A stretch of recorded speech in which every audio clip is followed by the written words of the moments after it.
Hello and welcome back to the WorkPacks video series.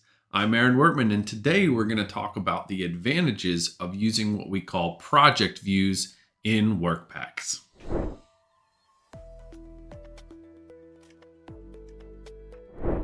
So let's start by talking about the use case for project views. Here I have a very large project in my WorkPacks environment that has 9 separate units. This project is called the H2O green hydrogen plant. In a project overview, it's nice to see all 9 units, but for detailed planning and package building, it's better to have a full resolution version of the model with all the nuts and bolts so I can package down to that level. If I tried to do that for the overall project, I would unnecessarily be using some of my processing power on my machine, and it's simply not necessary to load this full detail. This is where my project views come in. I'm still using the same project, the same base data, CWAs, CWPs, package coding, but as you can see here, I have project views. One for my overall project. I have a project view here for things like my underground, each one of my units. I even have one down here for a specific subcontractor view focused on the shaft and cavern, which is really a cool part of the plant, but we can take a closer look at that in a future video.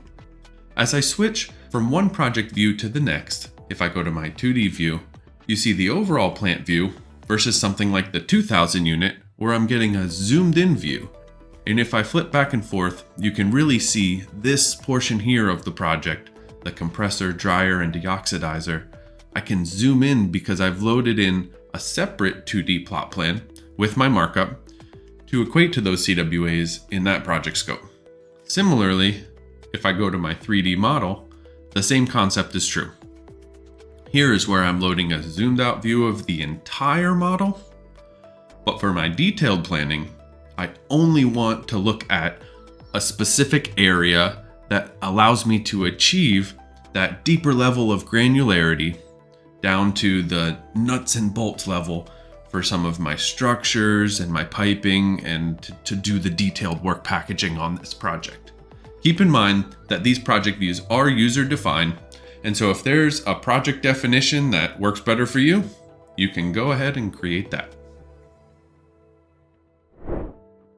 So overall, project views do 3 things. Saves on the loading time and processing in the application, makes it easier to focus on specific areas of the project down to that very detailed nuts and bolts level when you're doing some detailed planning. And 3, it allows you to control what aspects of the project are accessible by specific stakeholders. I hope you enjoyed this video, and I'll see you on the next one.